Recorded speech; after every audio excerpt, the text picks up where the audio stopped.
dengan saudaranya, dengan ibunya, dengan ayahnya.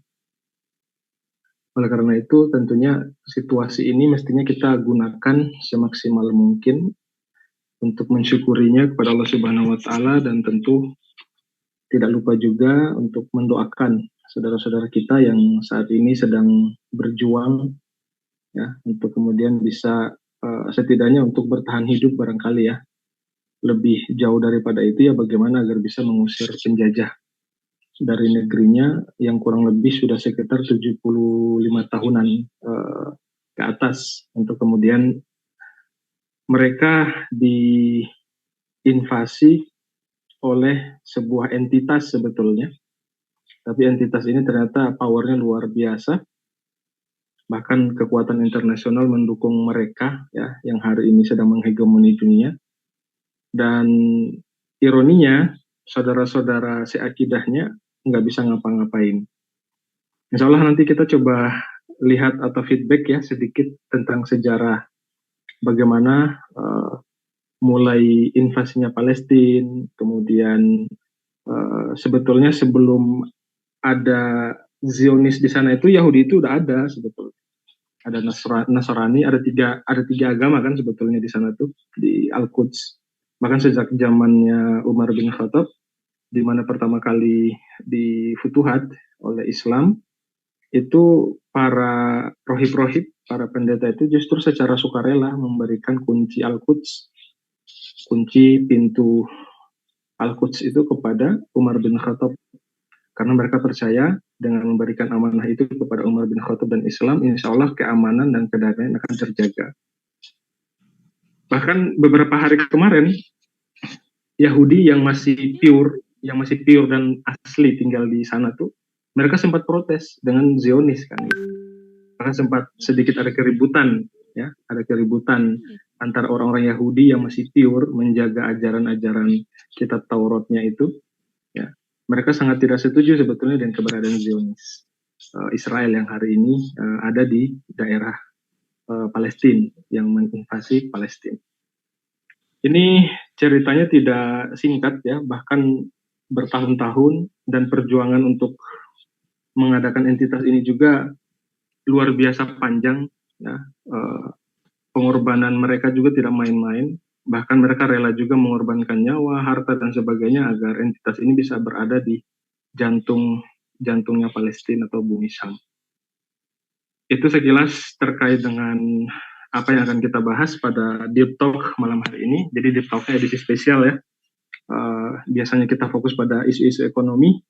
Insya Allah karena ini bentuk solidaritas kita kepada saudara-saudara seiman kita di sana, ya, semoga ini menjadi hujah bagi kita. Setidaknya kita ikut mensyiarkan, setidaknya kita ikut menyadarkan umat Islam akan solusi yang hakiki nanti. Insya Allah solusinya akan kita simak langsung dari guru kita yang sudah sangat berpengalaman di dunia dakwah, bahkan sudah 20 tahunan lebih, ya, hampir 30 tahun barangkali. Kita bersalawat juga kepada uswah hasanah kita Nabiullah Muhammad Sallallahu Alaihi Wasallam, kepada keluarganya, sahabat-sahabatnya, dan kepada seluruh muslimin dimanapun berada. Kita berharap, ya, semoga mendapatkan syafaat dari Nabi kita Nabiullah Muhammad Sallallahu Alaihi Wasallam. Tidak terbayang, ya, kalau misalnya nanti kita ditanya di akhirat, ketika saudara-saudara kita di Gaza, di Palestina, kemudian menjerit kesakitan, menjerit, kemudian mempertahankan nafasnya, jiwanya, kita ditanya kalian sedang ngapain saat itu, ya, itu Masya Allah, mungkin kita nggak bisa berkata-kata, ya. Setidaknya, ya, dengan dakwah, dengan ikhtiar kita yang sebisa kita mampu, ya, itu bisa menjadi hujah, termasuk apa yang kita lakukan malam hari ini, ya, mungkin yang ikut mengajak yang lainnya untuk ikut acara kita, ya, setidaknya bisa ya menjadi salah satu hujah lah yang setidaknya meringankan pertanggungjawaban kita nanti di akhirat, insya Allah. Kita buka dulu dengan membaca basmalah bersama-sama. Bismillahirrahmanirrahim. Baik, perkenalkan saya Ali Akbar Al-Butoni, ya, untuk yang baru bergabung banget dengan Quraisek, ya, Core Islamic Economic atau Center of Research Islamic Economic, ya. Insya Allah di pembelajaran di kelas-kelas yang khusus yang premium di Core Isaac itu dibimbing langsung oleh guru kita ya, Ustadz Dwi Chandra Triyono. Ada beberapa program berupa fokus di ekonomi Islam secara kafah, kemudian mulai ada spesifikasi pada bisnis, yaitu konsultasi bisnis syariah, sampai ada yang program terbaru yaitu bagaimana agar kita bisa menjadi muslim sejati, yaitu ada Akademi Muslim Sejati. Itu lebih komplit lagi. Kalau sebelumnya itu hanya fokus kepada saksiyah, insya Allah di Akademi Muslim Sejati itu nanti kemudian akan lebih komplit dari akidah, kemudian saksiyah itu sendiri, politik, dakwah, sampai soal ijtimai, pergaulan, termasuk soal politik nanti insya Allah akan dibahas tuntas semuanya. Insya Allah nanti informasi akan kita akhirkan saja ya. Kita fokus dulu pada topik kita malam hari ini.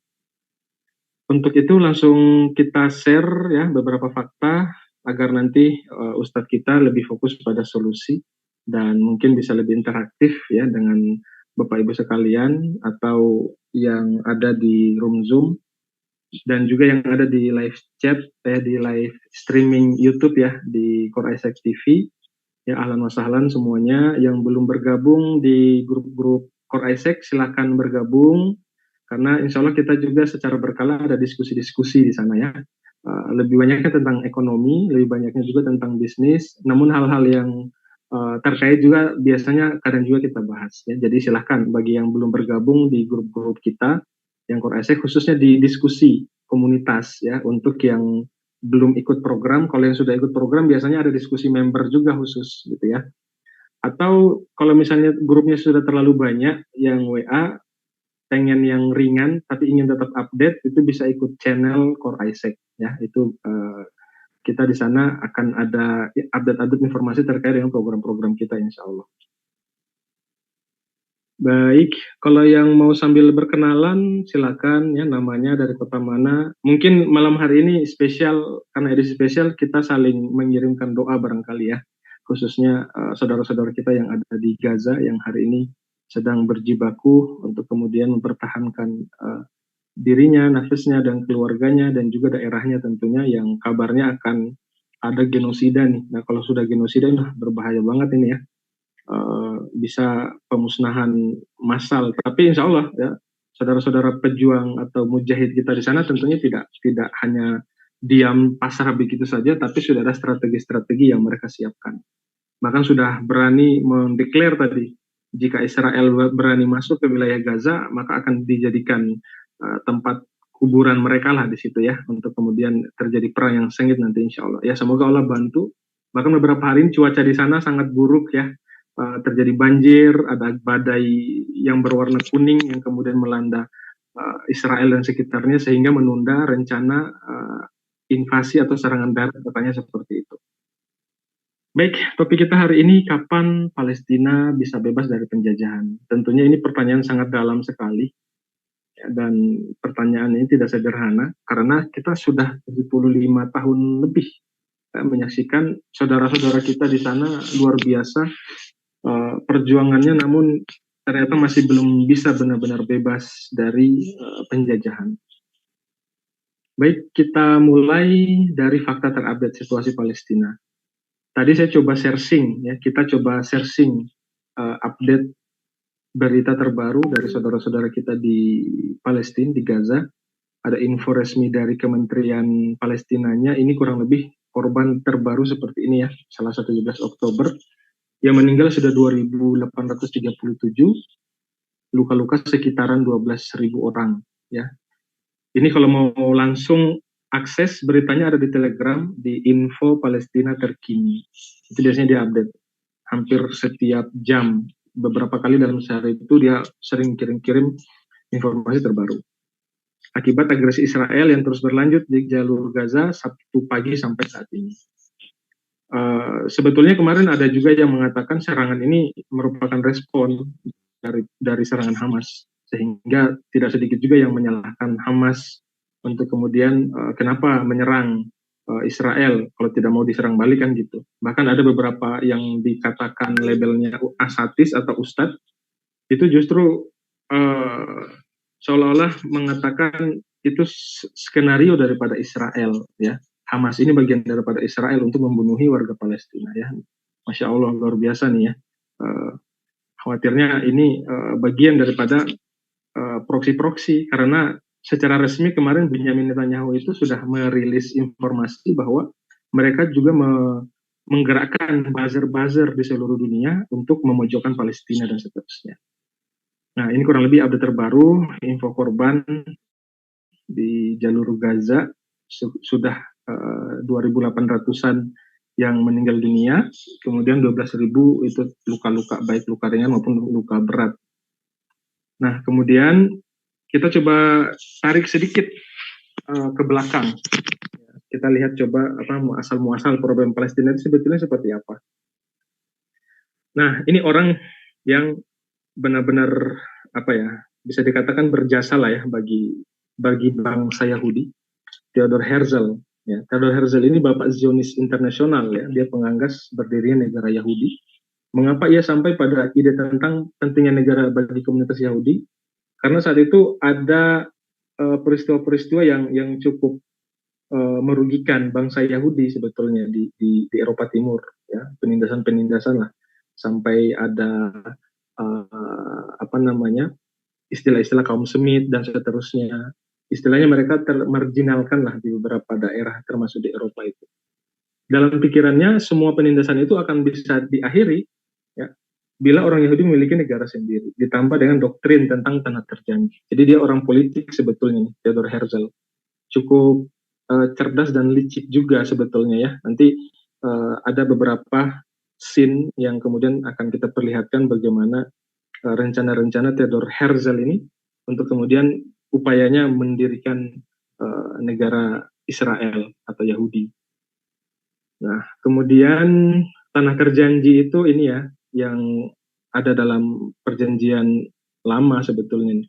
Kaum Zionis mengklaim bahwa mereka berhak atas wilayah Palestina, karena bagi mereka tanah tersebut adalah tanah terjanji, the promised land. Nah, wilayah ini meliputi keseluruhan Palestina, sebagian Mesir, sebagian Syria dan Lebanon yang membentang dari Sungai Nil di Mesir hingga Sungai Efrat di Irak, sekarang termasuk dalamnya wilayah Yerusalem dan Baitul Maqdis. Nah, makanya nanti kalau digambar di sebuah kanvas itu akan membentuk bintang David itu. Nanti ada cuplikan-cuplikan videonya ya, insya Allah. Zionisme ada dua. Zionisme sebagai gerakan keagamaan menginginkan gunung Zion. Jadi ada nama gunung Zion di Palestina sana sebagai pusat ibadah kaum Yahudi sedunia. Itu biasanya kayak tembok ratapan gitu ya. Mereka berdoa di situ, beribadah di situ. Kemudian Zionisme sebagai paham atau gerakan politik menginginkan suatu wilayah tertentu sebagai tempat settlement atau pemukiman kaum Yahudi yang saat itu tersebar atau terdiaspor di berbagai wilayah dunia. Pada awalnya yang dituju adalah Uganda atau Argentina. Nah, oleh Theodor Herzl yang tadi itu ya, yang diklaim atau diberikan istilah sebagai bapaknya Yahudi internasional, gerakan Zionisme politik ini ditumpangkan kepada gerakan Zionisme keagamaan. Tujuan settlement digeser ke wilayah Palestina agar bisa lebih mendapatkan legitimasi agama. Jadi kalau ada orang yang bilang ini bukan konflik agama, itu sangat salah besar. Justru berdirinya Israel ini karena legitimasi agama sebetulnya. Ya. Karena tanah terjanji tadi kata mereka, gitu. Mereka ingin kemudian memiliki tanah tersendiri yang dalam keyakinan mereka itu adalah tanah terjanji yang diperuntukkan untuk orang-orang Yahudi, ya, dan seterusnya. Tentu sudah bercabang nih dengan kepentingan politik dari si Theodor Herzl ini. Nah, sampai dia membuat buku ya saat itu, Der Judenstaat. Gagasannya tentang negara Yahudi ia tuangkan dalam buku Der Judenstaat, negara Yahudi pada tahun 1896. Ini masih masa kekhilafan Utsmani saat itu, masa-masa akhir lah ya. Nah, awalnya ide itu justru diejek banyak orang Yahudi. Orang-orang Yahudi malah nggak begitu menaruh minat untuk ikut memperjuangkan mimpi ini, ya, sampai dikata-katai itu mimpi itu utopis dan seterusnya. Sampai dia masuk dalam media ternama di Swiss saat itu untuk mengintimidasi pemuka-pemuka Yahudi agar dia bisa menjadi pemimpinnya di situ, ya, menjadi pemimpin sehingga kemudian dia bisa menyelenggarakan kongres pertama di Basel atau di Swiss, ya, kongres orang-orang Yahudi saat itu. Dia pimpin kongres itu untuk kemudian mendeklarasikan mimpinya ini, ya, Kongres Zionis Internasional satu di Basel, Swiss, melahirkan program Basel. Isinya tentang langkah-langkah apa yang harus ditempuh hingga tegak negara Yahudi itu. Di antaranya mempromosikan rencana pendirian negara Yahudi kepada para petani, pengrajin, dan pedagang Yahudi di Palestina, meningkatkan penguatan perasaan dan kesadaran Yahudi, dan seterusnya. Istilahnya, ini sudah menjadi movement nih, gerakan-gerakan yang terorganize, ya, terorganize, dan dia memang didukung oleh beberapa tim yang cukup memahami juga tujuan-tujuan daripada Theodor Herzl ini, dan mereka cukup solid nampaknya. Juga langkah yang harus ditempuh hingga didapat hibah dari pemerintah yang ada sebuah rumah, ya, sebagai markas mereka, sebagai kemudian apa namanya tempat mereka menyusun strategi, ya. Kemudian rumah terjamin secara publik dan sah untuk menghindari kemarahan Sultan terlalu dalam. Artinya khawatirnya Sultan saat itu, ya, Sultan Abdul Hamid. Jadi ini di masanya Sultan Abdul Hamid, untuk kemudian mereka mencoba mendirikan negara Yahudi ini. Dan tentunya Sultan Abdul Hamid memiliki tim intelijen sebetulnya yang memang sudah tahu gerakan-gerakan ini, sehingga beliau ada antisipasi-antisipasi yang selalu mencoba menggagalkan upaya-upaya yang dilakukan oleh Theodor Herzl dan kawan-kawan. Ini saat itu wilayah Khilafah Utsmani, ya, yang warna hijau, lumayan luas, ya, sangat luas. 2/3 dunia kita kuasai saat itu, termasuk Nusantara. Indonesia sebetulnya bagian daripada Khilafah Utsmani saat itu, ya.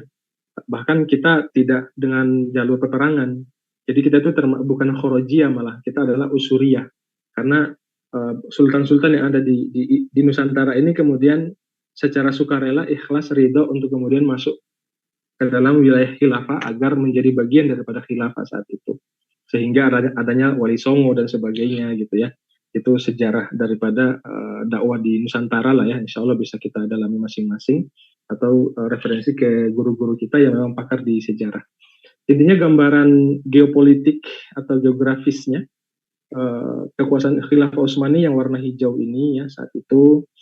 Nah, itu dia apa namanya coba di mapping juga tuh sama si Theodor Herzl, kira-kira daerah mana yang punya kelemahan dan bisa kita maksud, atau apakah langsung menusuk ke jantung Palestina atau ternyata butuh strategi-strategi lain. Namun ternyata mereka memilih untuk langsung, ya, Palestina. Mereka paham bahwa Palestina ini bukan wilayah kosong, ya, bukan wilayah tak bertuan, ya. Ada banyak wilayahnya juga, penduduknya juga di sana, gitu. Nah, Herzl tahu Palestina bukanlah wilayah tak bertuan. Palestina saat itu menjadi bagian dari wilayah kekuasaan Khilafah Utsmani. Dia harus datang meminta kepada khalifah, dan untuk itu ia sudah menyiapkan uang sogok sebesar 150 juta pound sterling, ya, dalam bentuk emas khusus untuk Sultan, membayar semua utang Khilafah Utsmani sebesar 33 juta pound sterling, membangun kapal induk dengan biaya 120 juta frank, memberi pinjaman 5 juta pound sterling tanpa bunga, dan membangun Universitas Utsmaniyah di Palestina. Nah, kenapa pound sterling? Karena supporter utama daripada Yahudi Theodor Herzl ini adalah Inggris saat itu, yang melahirkan, yang kemudian mengcreate, mendanai, kemudian menyiapkan segala fasilitas untuk bisa berdirinya negara Israel ini, ya, Inggris itu sebetulnya, melalui tangannya Theodor Herzl ini. Dan kenapa di sini ada utang? Ini juga bagian daripada jebakan untuk menjatuhkan kedikdayaan khilafah saat itu. Ada sebuah buku, itu dia membahas khusus terkait utangnya khilafah saat itu. Bahkan dia masuk melalui kerjasama dengan Jepang. Saat itu kan khalifah, bukan khalifah, sultan, ya, Sultan Abdul Hamid II. Beliau kemudian sangat ingin memiliki proyek kereta dari Turki, ya, Istanbul sampai nanti ke Mekah. Itu sudah digambar tuh stasiun mana aja yang akan disinggahi. Bahkan secara politik beliau sudah mengkaji, ya, di mana saja yang aman agar ada stasiun di situ dan tidak menimbulkan peluang-peluang adanya perpecahan atau adanya penyusup di sana. Itu Inggris juga sampai masuk ke dalam itu, bahkan dia bekerja sama dengan pengkhianat dari dalam yang tidak lain adalah bagian dari keluarga Sultan. ya, salah seorang pasa juga, itu dia merubah gambar salah satu stasiun yang ada di Palestina, ya, agar mereka bisa masuk dari sana. Masya Allah ya, saking detailnya Khalifah itu, beliau bisa tahu itu. Dan ketika itu mau ditandatangani, si utusan Inggris itu datang, ya, tapi beliau pas mau tanda tangan ngelihat ada yang nggak beres nih petanya, ya. Ada yang berubah nih stasiunnya, kok ada satu stasiun yang bergeser. Akhirnya nggak jadi ditandatangani, dan si Inggris, ya, si utusan Inggris agak cenderung memaksa gitu ya untuk ditandatangani segera, karena itu memang bagian daripada rencana mereka. Itu justru digampar, ya, digampar, dimarahin, kamu katanya siapa berani mengatur-ngatur saya, ini wilayah saya, dan seterusnya. Itu seru lah, itu diilustrasikan dalam sebuah film ya, kalau mungkin ada yang pernah nonton film atau mungkin membaca sejarahnya, itu sangat luar biasa konstelasi politik ya di dalam keluarga kesultanan itu memang sudah terjadi gonjang-ganjing, bahwa bahkan mulai ada pengkhianat ya di antara keluarga sultan itu. Nah, kurang lebih seperti itu. Dan permintaan untuk mendapatkan tanah ini ya, tentunya ditolak mentah-mentah oleh Sultan Abdul Hamid II. Nah, ini si Theodor Herzl, Bapak Zionis, ini Khalifah Abdul Hamid II. Ya, gambar atau ilustrasi dari mereka masing-masing. Nah, ini ada cuplikan bagaimana Sultan kita begitu tegas menolak permintaan Theodor Herzl ya terkait dengan pemberian tanah Palestina. Muradınızı derhal söyleyiniz.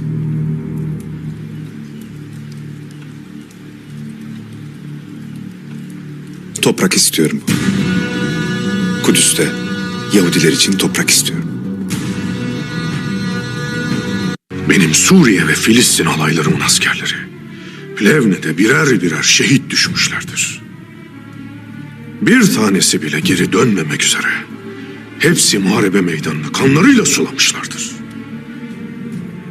Devlet-i Aliye bana ait değildir, milletimindir. Ben de haykırıyorum.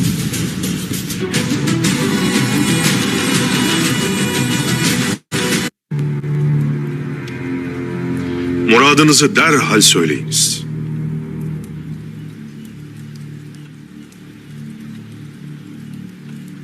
Toprak istiyorum. Kudüs'te Yahudiler için toprak istiyorum.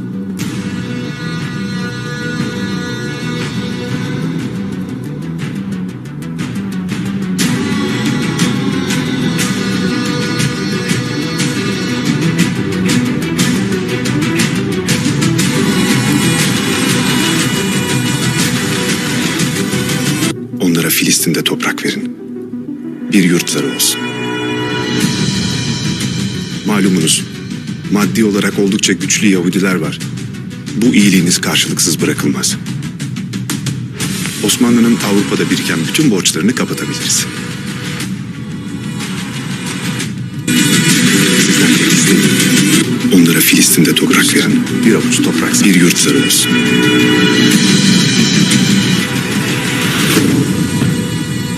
Ben bir karış dahi olsa toprak satmam.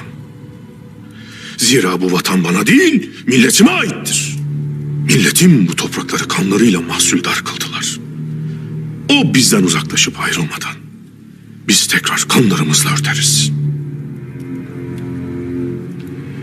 Benim Suriye ve Filistin alaylarımın askerleri Plevne'de birer birer şehit düşmüşlerdir. Bir tanesi bile geri dönmemek üzere hepsi muharebe meydanını kanlarıyla sulamışlardır.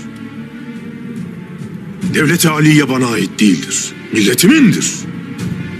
Ben onun bir parçasını bile veremem. Ben canlı bir beden üzerinde ameliyat yapılmasına müsaade etmem. Kudüs'te bir Siyonist devlet kurulmasına izin vermem. Biz bir devlet kurmak istemiyoruz. Osmanlı tebaası olarak huzur içinde, barış içinde yaşamak istiyoruz. Paşa.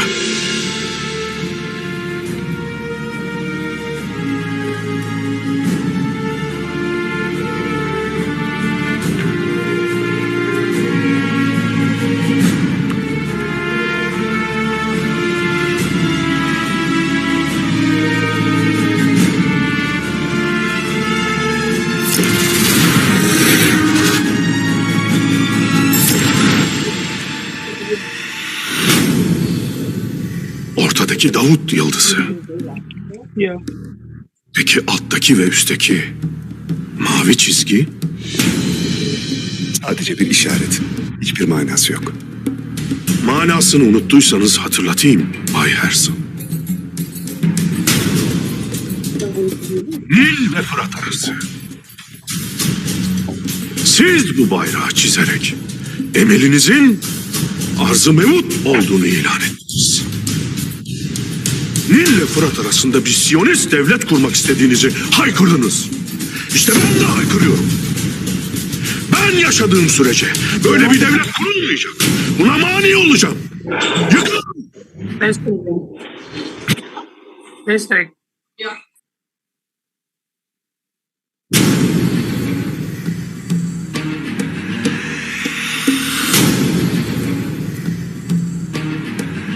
Defol ey sefil!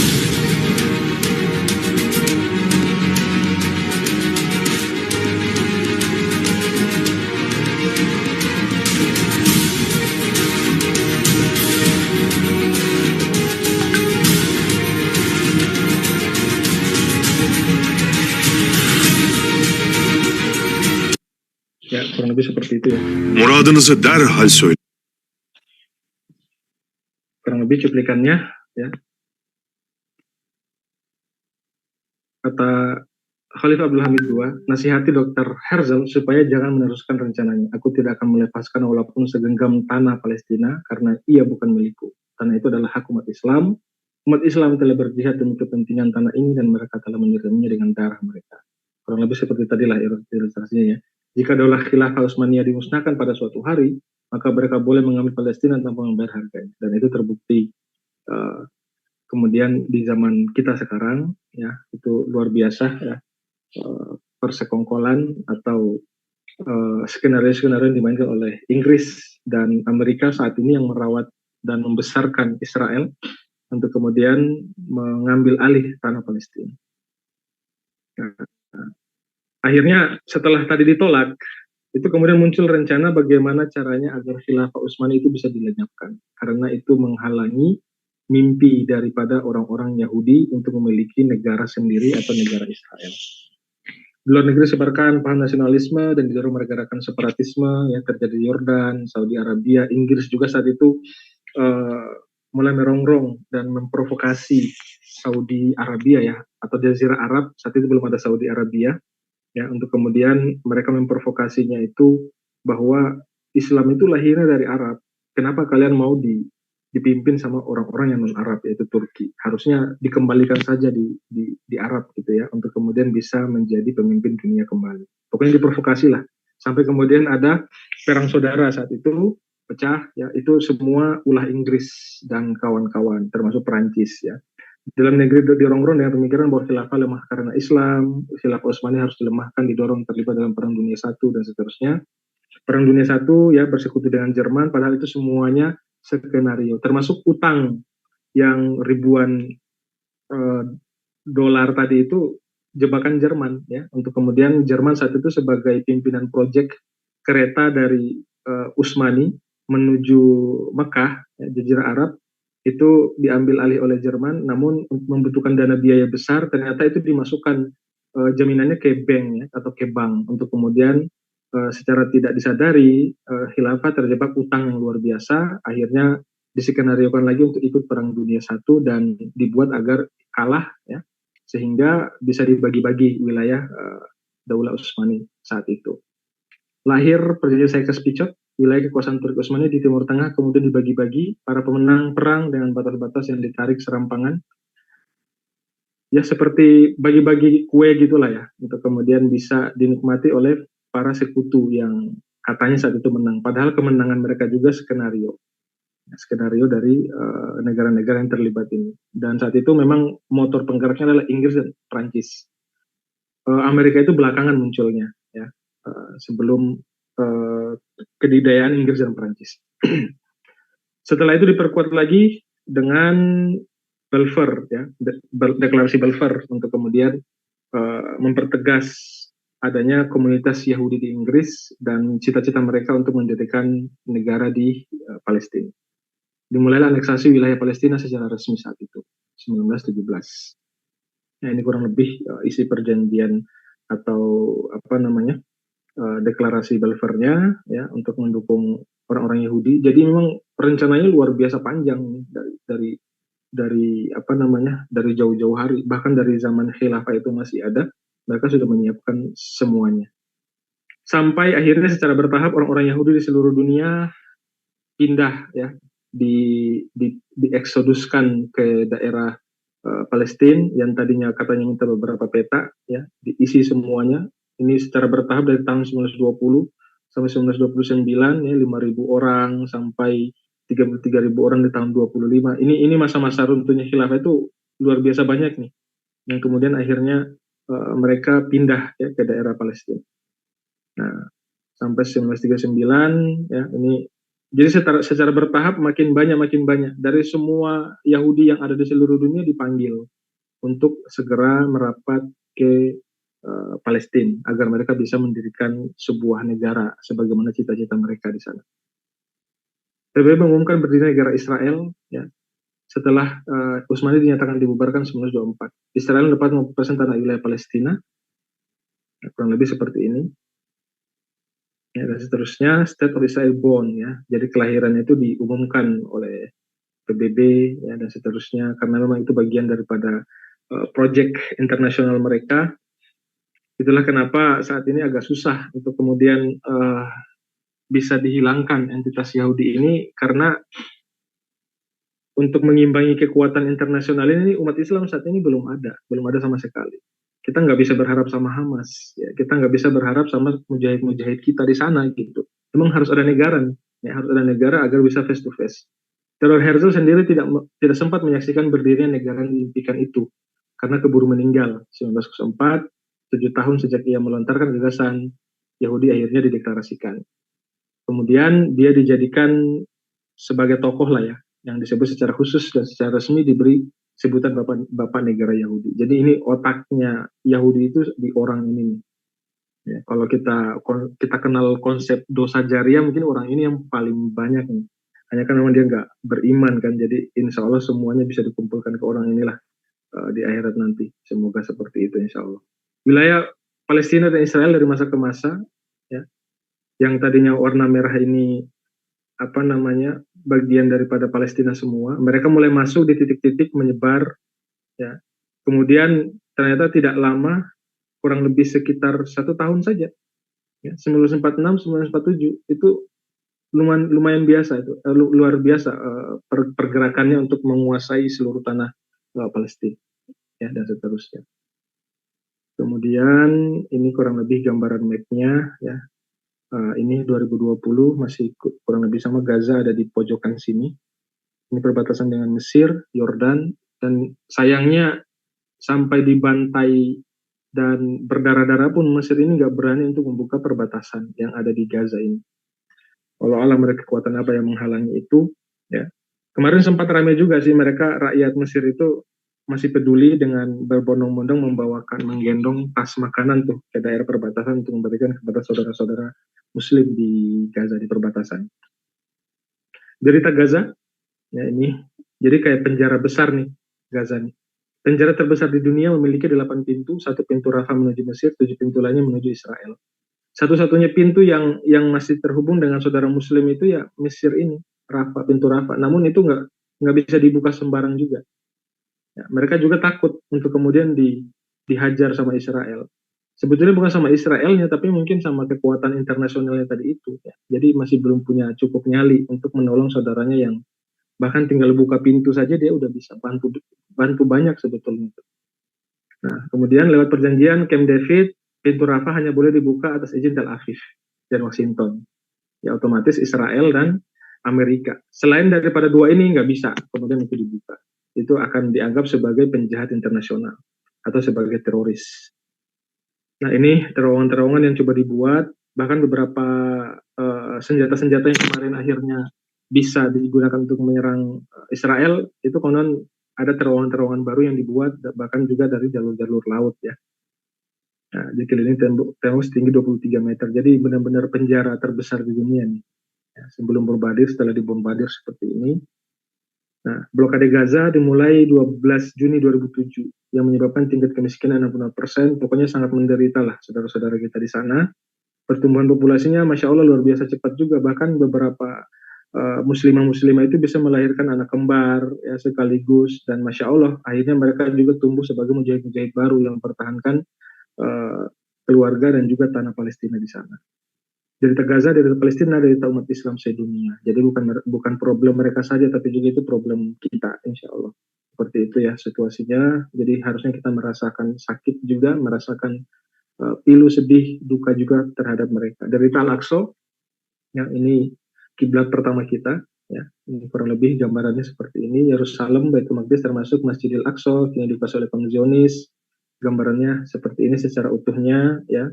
Ada tempat-tempat penting sebetulnya, tempat-tempat bersejarah, namun sepertinya sudah tidak utuh lagi untuk kemudian bisa dikunjungi dan bisa digunakan oleh saudara-saudara Muslim karena sangat-sangat dibatasi, ya.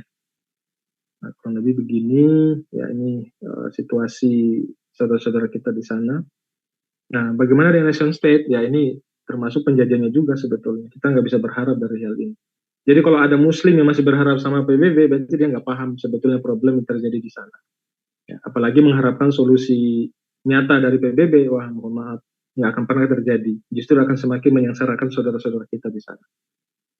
Ada wacana solusi two nation state, ya, dibagi, harus diakui dua negara itu katanya. Ya nggak bisa, mereka datang menginvasi kok diakui ya sebagai penjajah dan seterusnya. Amerika Serikat ya sama saja dengan Israel. Ya, justru yang menjaga Israel hari ini adalah Amerika Serikat. Israel memiliki hak untuk membela diri, ini kata George Bush saat itu, meminta Hamas dan kelompok perlawanan lain Palestina untuk menahan diri bila tidak ingin memancing konflik yang sedang oleh Israel. Jadi justru dia membela Israel. Sama saja Obama yang dulu katanya pernah sekolah di Indonesia yang dekat dengan orang-orang Muslim, sama saja dia membela juga Israel. Karena mau nggak mau ya sebagai pimpinan Amerika ya dia harus berpihak ke sana. Termasuk pemerintahan atau presiden terbaru daripada Amerika, Joe Biden, mengatakan serangan Hamas ke Israel itu sebagai tindakan setan yang sangat jahat. Dia membela anaknya tentunya Israel yang menjadi tujuan mereka sejak lama gitu ya. Nah kemudian ini gambaran yang terjadi saat ini ya, USA mandi darah saudara-saudara kita di Gaza. Ini Netanyahu ya, ini United States PBB yang melayaninya. Dunia ya cuma bisa tidur aja, dunia Barat ya santai-santai doang. Di mana pemimpin Arab ya setelah melihat ini ya, kita lihat ada Oki tapi itu ternyata tidak ada fungsinya sama sekali. Ya saudara-saudara kita di sana mestinya kita merasakan sakitnya, merasakan perihnya, karena mereka adalah saudara kita satu tubuh. Ketika yang satu sakit harusnya kita merasakan juga dan seterusnya. Ironinya tak satupun penguasa dunia yang bergeming, termasuk penguasa negeri Muslim. Selain sekedar aksi mengutuk dan mengecam, malah sebagian dari mereka tega bersekongkol dengan musuh dengan membiarkan pembantaian terus terjadi dan blokade akses bantuan ke wilayah Palestina. Termasuk Mesir tadi ya, dia nggak mau berani buka untuk membantu saudara-saudaranya di sana. Nah, para penguasa pengkhianat nih, Gamal Abdel Nasser Mesir dari dulu ya sampai sekarang, King Hussein Talal Yordania, Abdullah Talal Yordania, kemudian mulut, telinga dan mata itu sudah ditutup sama Amerika, itu oke, nggak ada gunanya sama sekali ya. Termasuk di Indonesia ya, Mr. Owi ya sama saja, semuanya malah sibuk menormalisasi hubungannya dengan Israel dan juga Amerika. Respon terhadap tragedi Palestina yang paling terjadi saat ini ya begini, mengutuk kebiadaban Israel, menganggap bahwa permasalahan yang menimpa Palestina adalah masalah Palestina itu sendiri di Timur Tengah, seruan perdamaian dan perundingan, gencatan senjata, melakukan demonstrasi, pengiriman bantuan dana medis, seruan pengiriman sukarelawan jihad, seruan pemboikotan produk Israel, sampai terakhir McD kemarin karena kedapatan dia mensuplai makanan-makanan untuk tentara Israel. Ya. Namun apakah bisa membebaskan Palestina dari penjajahan? Respon-respon ini yang kita lakukan hari ini, apakah itu bisa membebaskan Palestina dari penjajahan? Ya, itulah yang kemudian akan kita bahas ya bersama guru kita. Beliau akan memberikan mungkin perspektif yang lebih konkret, lebih nyata bagaimana agar Palestina ini bisa benar-benar terbebas dari penjajahan, dari kemudian invasi Israel lanatullah ya, kemudian luar biasa mungkin sudah jutaan kalau kita hitung ya korban yang kemudian akibat daripada perang yang sangat tidak imbang ini. Insya Allah segera kita tanya jawab interaktif langsung dengan guru kita juga sudah ada di room Zoom. Namun sebelumnya kami ingatkan kembali bahwa program-program per ISEC ya ada yang sedang buka, insya Allah akan dimulai besok ya, Kamis, berapapun jumlahnya insya Allah besok kita mulai ya. Yang sudah daftar ya, insya Allah akan kita reminder lagi di grup, ada muamalah maliyah dasar, ada metodologi ekonomi Islam, nanti lengkapnya silakan dikunjungi di kelas.isec.id. Nggak perlu panjang-panjang ya, nanti bisa dibuka di website kita. Kemudian ada Akademi Muslim Sejati yang tadi kita sampaikan di awal bahwa ini program terbaru kita, lebih komplit dan bahkan lebih murah. Dan karena kita sistemnya infak terbaik saja, silakan berapa komitmennya untuk mengikuti kelas ini ya, untuk agar bisa benar-benar memahami Muslim sejati itu seperti apa, ya setidaknya menjadi bahan dakwah lah ya, untuk kemudian kita makin banyak kontribusinya dalam dakwah insya Allah. Dan muamalah kontemporer juga masih ada, dan semuanya kelas-kelas yang ada akan coba kita mulai pekan ini, kecuali mungkin yang Akademi Muslim Sejati ada kuota minimal nanti yang kemudian akan coba kita sesuaikan. Itu silakan yang mau scan juga bisa, ada barcode-nya ini, atau bisa kunjungi kelas S-nya 2.coreisec.id. Itu program-program kita dan fakta terkait dengan Palestina dari sejak lahirnya tadi. Kemudian kita bahas solusinya, kira-kira seperti apa. Alhamdulillah guru kita sudah standby. Assalamualaikum Ustaz. Waalaikumsalam warahmatullahi wabarakatuh. Bagaimana kabarnya Ustaz? Alhamdulillah baik. Alhamdulillah. Sudah siap berbagi Ustaz ya malam hari ini? Insya Allah. Mungkin diberikan pengantar dulu Ustaz terkait dengan fakta yang tadi kita jabarkan lumayan panjang, dan kira-kira solusi apa yang diberikan oleh negeri-negeri Muslim hari ini itu sebetulnya ada tidak yang mengarah pada solusi nyata sehingga saudara-saudara kita di Palestina ini setidaknya merasakan kedamaian dan ya bisa terbebas dari yang namanya invasi penjajahan. Silakan Ustaz. Baik, terima kasih. Assalamualaikum warahmatullahi wabarakatuh. Waalaikumsalam warahmatullahi wabarakatuh. Alhamdulillahirabbil alamin. Shalatu wassalamu ala asrofil anbiya'i wal mursalin sayyidina wa maulana Muhammadin wa ala alihi wa sahbihi ajma'in. Amma ba'd. Bapak Ibu dan saudara-saudara sekalian yang dirahmati Allah, alhamdulillah kita bisa bertemu kembali dalam edisi spesial Deep Talk malam hari ini, membahas persoalan konflik antara Palestina, khususnya Gaza, melawan entitas Yahudi yang mendirikan negara di sana, sehingga konflik itu benar-benar menjadi perhatian yang luar biasa, sorotan dunia internasional, semua tertuju kepada serangan perang antara Gaza atau secara khusus adalah Hamas melawan pasukan dari Yahudi tersebut. Baik, tadi sudah disampaikan panjang lebar dari Ustadz Ali Akbar. Saya hanya sedikit menambahkan saja ya, nanti ini sebagai tambahan sedikit, nanti kita bisa diskusi lebih panjang dan lebar. Kalau kita melihat dari pihak umat Islam ya, dari negeri-negeri Muslim, kemudian termasuk yang ada di Palestina sendiri. Jadi memang menghadapi situasi seperti ini, ternyata di kalangan umat Islam itu tidak satu kata ya menghadapi konflik ini. Jadi tetap terpecah menjadi dua kalau kita bisa menyederhanakan ya. Jadi sebagian besar, kalau kita boleh mengatakan, sebagian besar dari umat Islam sendiri termasuk di Palestina, kalau kita hitung tetap lebih mayoritas ya, menghendaki adanya dua negara. Solusi dua negara, two state solution ya. Jadi ini di Palestina sendiri kita tahu yang Palestina kan kemudian dipecah jadi dua, yang satu di Gaza, yang satu di tepi barat Yordan itu. tepi barat Sungai Yordan itu kelompok PLO ya, dulu cikal bakalnya di situ, dan nampaknya sudah bisa manut, sudah bisa tunduk untuk solusi dua negara. Jadi mau menerima ada negara Israel dan ada negara Palestina. Dan kebanyakan negeri-negeri Muslim di dunia ini, ya termasuk mungkin yang dari negeri kita juga, lebih mendukung adanya dua negara yang bisa berdampingan, hidup secara rukun damai gitu, tidak saling mengganggu.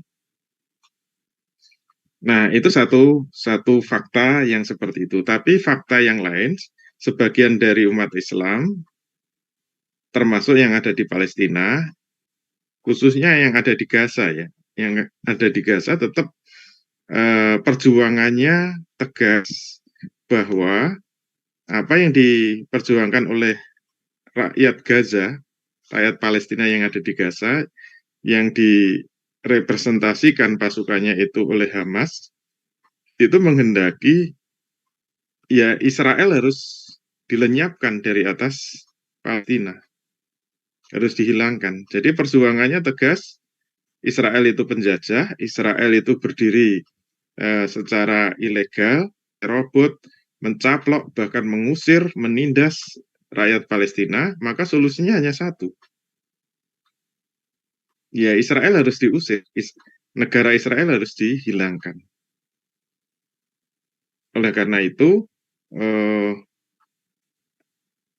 apa yang dilakukan oleh Hamas itu jelas-jelas dia selalu akan mempersiapkan, terus mempersiapkan sejauh yang mereka mampu untuk mengusir Israel. Jadi misi mereka itu mengusir, bukan misi dua negara. Nah, karena ketidakkompakan inilah yang membuat cara pandang umat Islam sendiri beda-beda gitu. Jadi tadi sudah dikatakan kenapa banyak yang menyalahkan Hamas.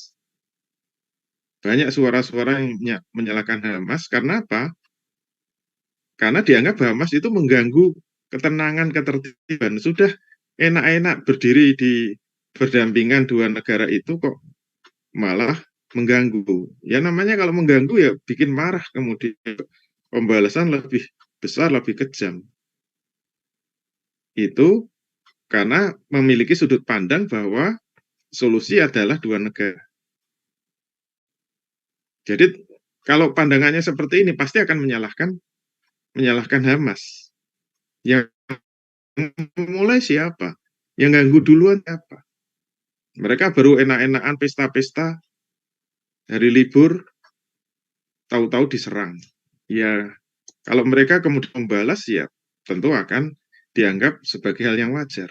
Makanya tadi Joe Biden kan mengatakan itu setan besar yang sangat jahat. Hamas itu. Kenapa? Ya mengganggu orang lagi berpesta, lagi liburan kok, tahu-tahu diserang. Maka ya pengen membalas dengan serangan yang lebih dahsyat. Nah, disinilah akar permasalahan. Jadi kalau pandangannya sudah tidak seragam kayak gini ya akhirnya umat Islam sendiri tidak kompak ya. Kalaupun ada bantuan kepada Gaza itu bantuan kemanusiaan. Bantuan yang akan diberikan itu adalah berupa makanan dan obat-obatan. Tidak ada bantuan untuk mengusir penjajah, tidak ada bantuan untuk mengusir perampok. Bantuannya adalah bantuan kemanusiaan. Jadi saya sempat searching berita, Rafah itu dibuka. Jadi pintu Rafah dibuka untuk masuknya bantuan dari Mesir. Bantuan internasional dari Mesir. Bantuan apa? Bantuan obat-obatan dan makanan.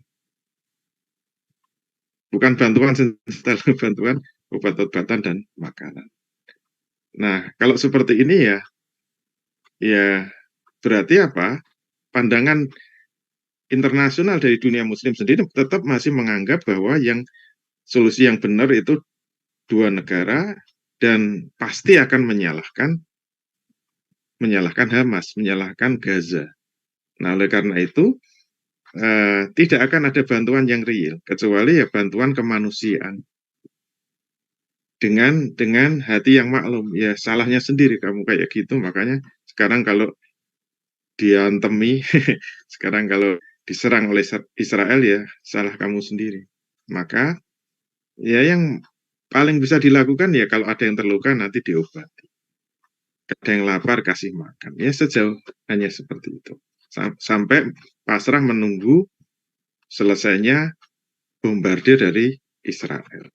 Nah ini sebagai pembuka saja, sebagai pengantar untuk tambahan dari apa yang disampaikan Ustaz Talia. Gitu ya. Terima kasih. Baik, langsung kita buka tanya jawab barangkali Ustaz ya, agar lebih interaktif. Dari chat dulu, kalau ada yang mau berbicara langsung atau berkomunikasi langsung dengan Ustadz bisa raise hand ya, agar bisa kita sediakan waktu. Silakan raise hand dulu saja agar bisa ditentukan urutannya ya, kalau memang mau menyampaikan langsung, atau via teks juga boleh. Sudah ada beberapa teks. Baik ya, interaktif dulu dari Bu Heni. Silakan Bu Heni.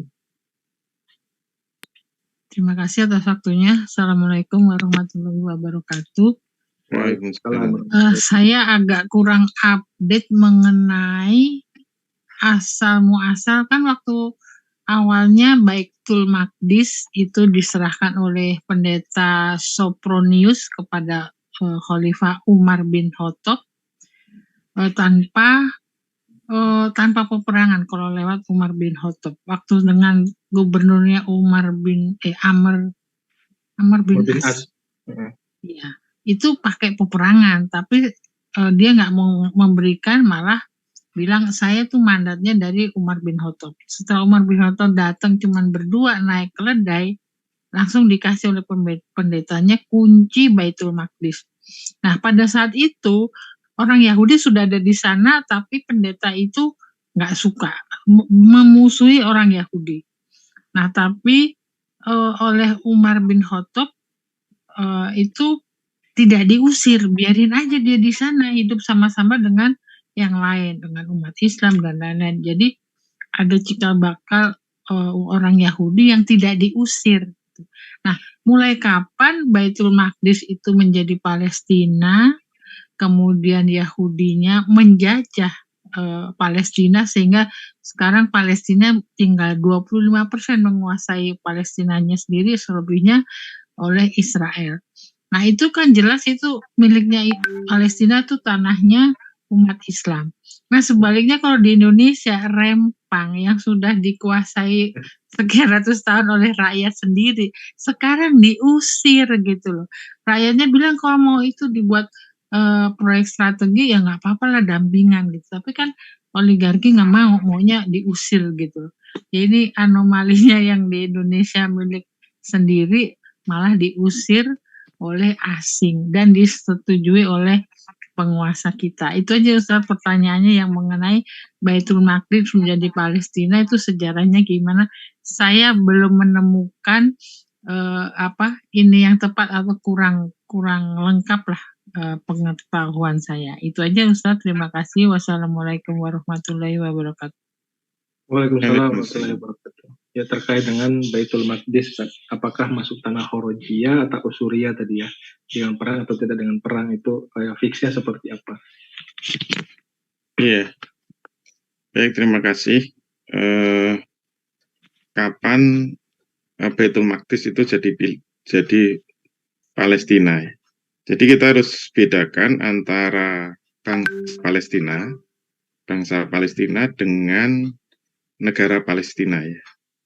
Jadi kalau dalam sudut pandang sejarah Islam, jadi kalau kita kembalikan kepada hadis-hadis yang sering kita dengar, wilayah Palestina itu sebenarnya dulu satu kesatuan dan senantiasa disebut dengan istilah Syam, bumi Syam.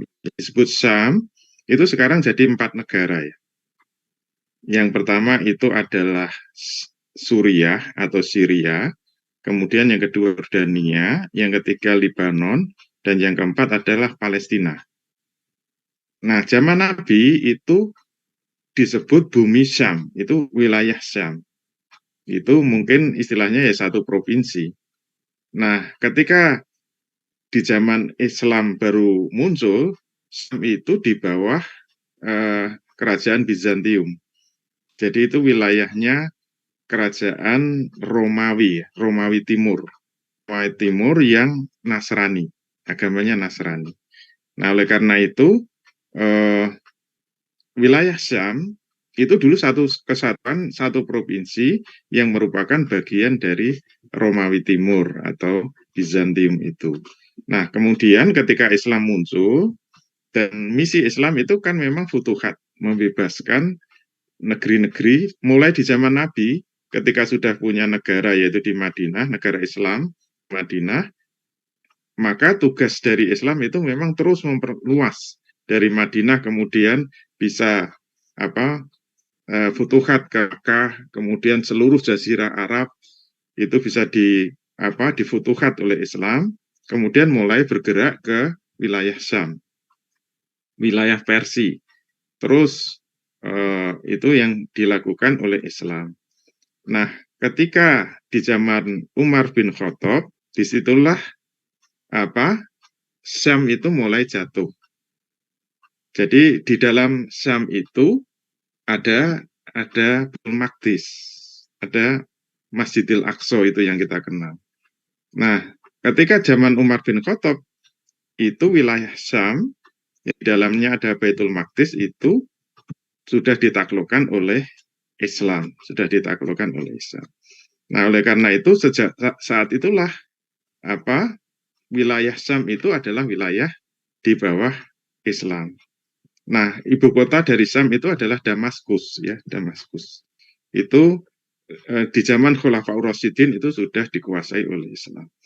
Nah, kemudian ceritanya bagaimana? Tadi sudah disampaikan Ustadz Ali Akbar, strategi Inggris untuk mengalahkan kekhilafan Islam. Kalau lihat film tadi memang agak beda dengan foto-fotonya ya. Kalau lihat gambarnya Sultan Abdul Hamid dalam fotonya itu malah kayak loyo gitu. Tapi kalau lihat Theodore Hess fotonya kayaknya gagah. Tapi dalam film itu, wah yang gagah perkasa itu Sultan Abdul Hamid. Tapi yang Theodore Hess kayak kayak anak ingusan itu. Ya itu namanya film seperti itu. Nah, kalau memang benar ceritanya kayak gitu, memang ya saya bisa membayangkan betapa sakitnya itu si Theodore Hess diusir, dihinakan seperti itu. Maka dia tentu akan lapor kepada induk semangnya yaitu Inggris, dan sesuai ucapannya Abdul Hamid, selama saya masih hidup maka jangan harap saya melepas sejengkal pun tanah Palestina, istilahnya begitu. Nah, oleh karena itu ya berarti kalau ingin mengambil tanah Palestina itu harus menghilangkan kekhilafan. Dan strateginya bukan langsung masuk ke jantungnya, tetapi dengan memotong-motong wilayah-wilayah dari kekhilafan Utsmani. Nah, kemudian setelah kekhilafan Utsmani 1924 itu mulai bisa ditumbangkan, Sykes-Picot tadi, perjanjian Sykes-Picot tadi itu mulai memecah-mecah wilayah Utsmani, seenak penjajah, sehingga mulai saat itulah Syam itu terpecah jadi 4. Itu pembagiannya mengikuti penjajah, bukan mengikuti bangsa. Terus pokoknya Perancis mau yang mana, Inggris mau yang mana, kemudian Italia mau yang mana, tinggal dibagi-bagi aja. Sehingga Syam itu ada yang dipecah menjadi Palestina, ada yang Lebanon, ada yang Yordania, dan ada yang Syria. Sesuai dengan penjajahnya. Ya sebagaimana Kalimantan itu dulu antara Inggris dan Belanda kan ditarik seret gitu aja. Sudah nggak melihat ini ada sungai atau gunung, ada orangnya atau tidak. Pokoknya digaris gitu aja. Makanya kemarin ketika ada teman yang di perbatasan di Tarakan itu, ada satu rumah itu terbelah. Jadi satu rumah itu bagian ruang tamunya itu Malaysia, kemudian ruang kamar dan kamar keluarga dan dapurnya itu Indonesia. Itu satu rumah. Kenapa? Kan cuma digaris itu aja. Jadi penjajah itu sudah nggak melihat bangsa. Ini sebenarnya bangsanya sama atau nggak lihat. Pokoknya suka-suka mereka dalam memecah itu. Nah, itulah asal muasal kenapa muncul istilah Palestina dari Baitul Maqdis itu. Ya karena sesuai dengan penjajahnya. Sehingga ketika sudah terpecah jadi 4, maka Palestina itu nanti yang akan pertama diambil oleh kaum Yahudi tadi untuk menjadi negara Israel. Insya Allah kurang lebih begitu ya. Allah. Baik, syukuran Ustaz, paham. Sekarang udah punya gambaran, oh iya betul juga. Awalnya karena Turki Utsmani itu dibubarkan, ya itu bagian dari konspirasi Inggris, Prancis dan lain-lain itu, sehingga terpecah itu. Ya, jadi sekarang udah lebih ngerti. Nggak mungkin penyelesaian 2 negara enak aja, nggak ikut punya kok dibagi-bagi. Ya baik, makasih Bu Heni. Kalau terkait dengan Rempang tadi, satu kesamaan antara Gaza Palestina dengan Rempang yaitu sama-sama tanahnya dirampas, begitu ya Bu ya. Baik, berikutnya pertanyaan yang ada di chat dulu barangkali Ustaz.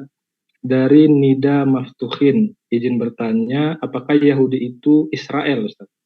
Apakah Israel itu Amerika? Saya melihat ada Yahudi yang mengutuk Israel dan memberikan dukungan kepada Palestina. Saya membaca dari meme okezon.com bahwa salah satunya adalah tempat berdirinya khilafah akhir zaman. Apakah benar demikian, Ustaz? Mana yang didahulukan, memperbaiki ekonomi atau memperkuat militer saat khilafah nanti berdiri? Itu dulu mungkin, Ustaz. Ya, baik. Ini harus kembali kepada sejarah ya, sejarah. Kenapa muncul istilah Israel dan kenapa ada yang disebut Yahudi ya. Jadi kalau diurutkan, ini kan titik pangkalnya dari Nabi Ibrahim. Nabi Ibrahim itu punya anak yang jadi nabi. Yang pertama adalah Nabi Ismail alaihissalam. Kemudian yang kedua adalah Nabi Ishak alaihissalam. Nah dari Nabi Ishak alaihissalam itu punya anak namanya Nabi Yakub alaihissalam. Nah Nabi Yakub alaihissalam itu dikenal oleh umat Yahudi sebagai Israel. Jadi Nabi Yakub itu nama lainnya adalah Israel alaihissalam. Nabi Yakub itu adalah nabi. Dengan nama lain adalah Israel alaihissalam. Nah dari Nabi Yakub inilah turunan-turunannya disebut Bani Israel. Nah perjalanan panjang dari turunan Nabi Yakub atau Nabi Israel itu banyak melahirkan nabi-nabi seperti Nabi Yusuf dan seterusnya. Nah, keturunan-keturunan dari Bani Israel itu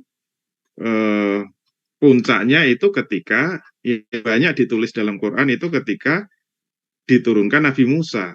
Kenapa Nabi Musa itu diutus oleh Allah Subhanahu wa taala menjadi nabi? Salah satu misi yang diberikan oleh Allah itu menyelamatkan Bani Israel yang ditindas dan diperbudak oleh Firaun di Mesir. Jadi tugas utama Nabi Musa itu menyelamatkan Bani Israel dari penindasan itu, dan kita tahu ceritanya akhirnya diselamatkan dari Mesir menyeberang Laut Merah itu, kemudian sampai ke tanah Palestina itu, tanah Palestina. Dan berikut dengan kelakuan-kelakuan yang sudah banyak diabadikan dalam Al-Quran. Habis diselamatkan baru ditinggal 40 hari untuk korup, sudah nyembah sapi dan seterusnya. Itu kelakuannya Bani Israel memang selalu begitu. Nah, puncaknya itu sebenarnya di dalam Taurat itu kan janji akan adanya Mesias ya atau Al-Masih, nabi yang terakhir, nabi penyelamat, itu ditulis secara jelas di dalam Taurat. Bahkan Quran menyatakan bahwa mereka mengenal nabi terakhir Nabi penyelamat itu seperti anaknya sendiri. Makanya ketika terjadi perang Aus dan Khazraj di Yasrib itu, Madinah, suku Aus dan Khazraj itu kan perang terus. Dan menangnya gonta-ganti. Itu sampai bertahun-tahun.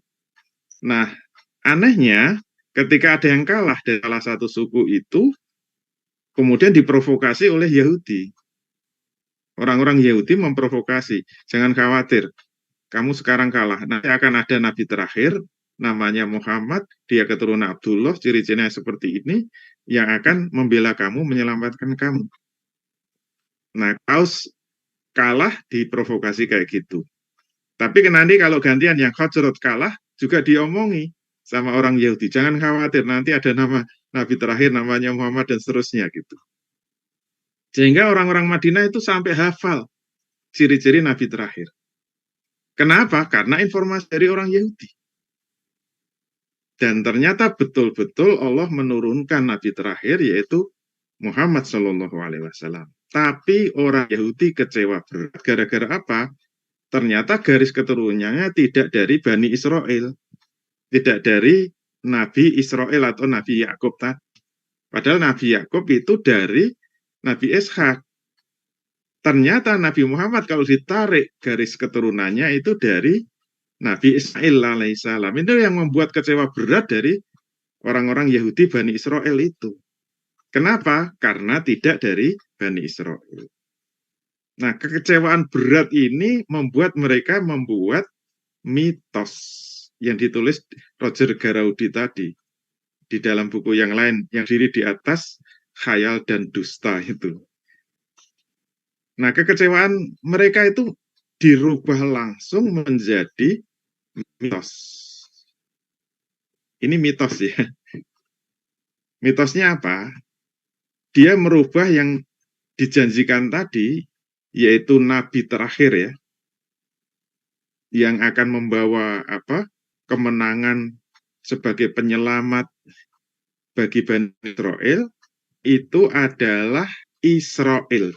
Mereka menyebut Israel. Itu yang mereka tunggu-tunggu sebagai Mesias tadi, atau Al-Masihnya itu adalah Israel. Nah, mereka membuat mitos benar-benar gila, tapi mereka meyakini. Itu tidak ada dalam Taurat sebenarnya. Itu mitos yang mereka buat. Nah, ceritanya Israel itu pernah berkelahi dengan Allah Subhanahu wa Ta'ala. Itu cerita mereka. Dan mereka sangat percaya.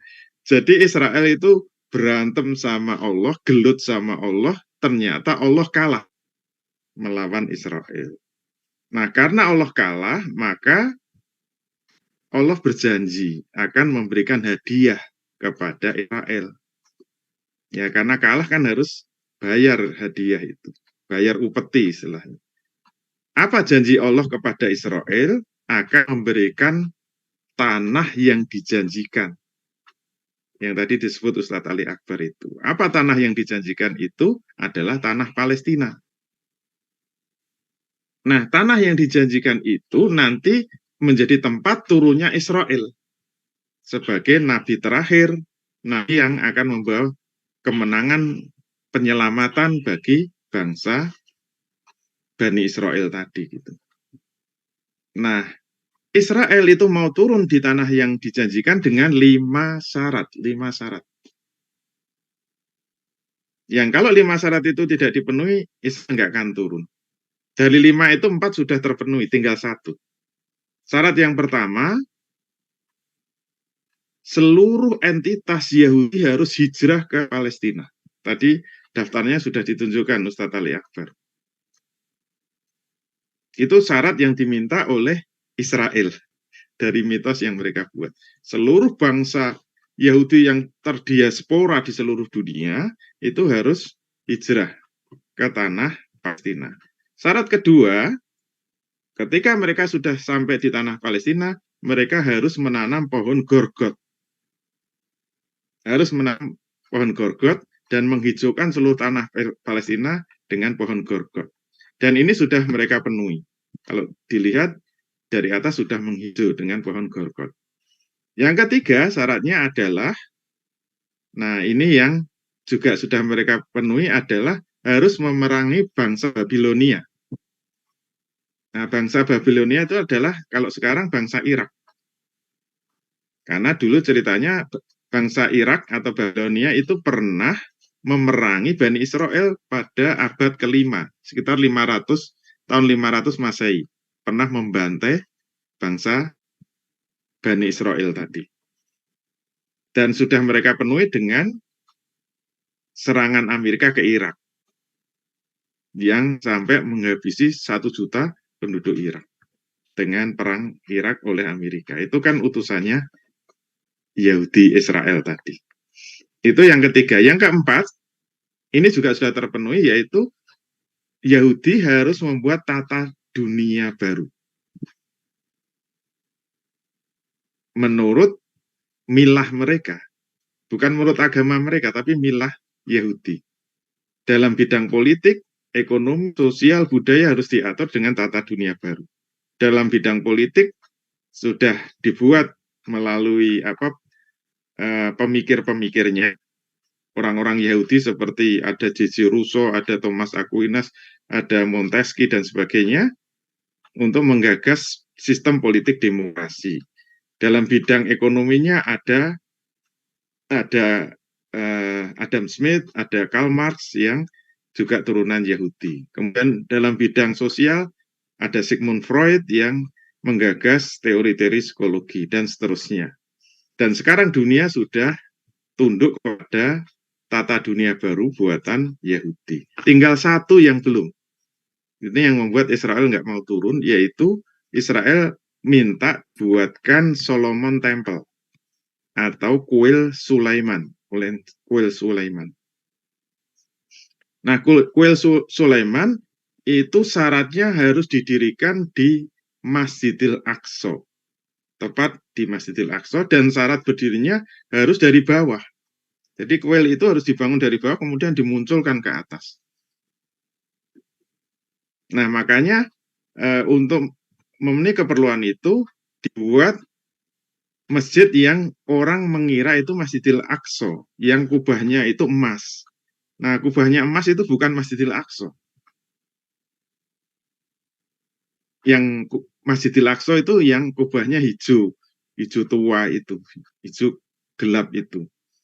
Nah, disitulah mereka sudah mulai membuat terowongan, dan nanti tinggal menghancurkan masjidnya, nanti dimunculkan dari bawah. Itu kuil Solomon, dan menurut keyakinan mereka, kalau itu sudah berdiri, Israel baru mau turun. Kelima-limanya itu mitos, kata Roger Garaudi itu. Semuanya mitos. Roger Garaudi orang Yahudi yang sudah masuk Islam. Jadi dibuatkan mitos saja mereka yakin. Sementara umat Islam memiliki keyakinan yang benar, itu sekarang dibuat mitos. Ketika ada janji-janji nanti akan tegak kembali khilafah ala minhajin nubuwah ya. Itu kan sabda Rasul, bisyarah dari Nabi. Tsumma takunu khilafatan ala minhajin nubuwah. Kemudian akan muncul khilafah yang berada di atas manhaj kenabian. Itu sebagai masa yang kelima. Jadi dunia itu kan terbagi 5 masa. Yang kelima itu nanti akan tegak kembali khilafah yang berdiri di atas manhaj kenabian. Tapi sekarang dianggap mitos, bahkan dimusuhi. Ditolak-tolak mentah-mentah. Dikriminalisasi. Itu ucapan Rasul. Jadi orang Islam itu diberi berita yang hak, berita gembira malah dimusuhi, dijadikan mitos. Sementara orang Yahudi dibuatkan mitos menjadi kenyataan. Itu bedanya orang Yahudi sama orang Islam. Gitu ya, Allah. Baik, syukur Ustaz. Ada yang terlewat tadi Ustaz. Apakah Palestina ini sebagai tempat berdirinya khilafah akhir zaman, dan ketika nanti sudah berdiri, itu didahulukan memperbaiki ekonomi atau memperkuat militernya dulu Ustaz? Ya kalau ya tinggal dirunut saja. Karena kita harus membedakan antara kewajiban syar'i dengan bisyarah ya, bisyarah. kabar-kabar ya. Kalau ada hadis khobar itu masih harus diteliti lebih dalam. Apalagi hadisnya itu ahad ya, hadisnya ahad, bukan hadis mutawatir. Jadi kalau kabar ya kita anggap kabar gembira saja. Beda dengan secara syar'i. Kewajiban kita sebagai umat Islam itu kan bagaimana Allah menuntut agar di atas muka bumi ini syariat Islam bisa diterapkan.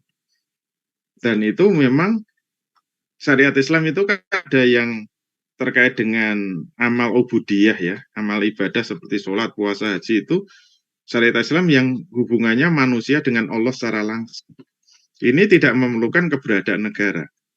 Kemudian yang kedua itu dimensi hubungan manusia dengan dirinya sendiri, seperti akhlak, makanan, pakaian, minuman itu juga tidak memerlukan negara.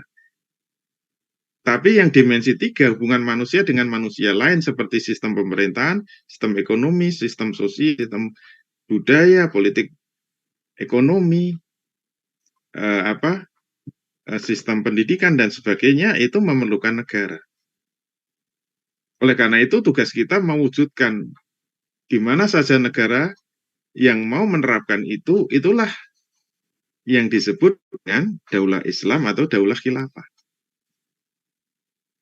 Nah, kalau kita meneliti hadis-hadis itu, sebelum Imam Mahdi itu muncul, itu ada penjelasan dari Nabi, itu ada perebutan di antara 3 anak khalifah.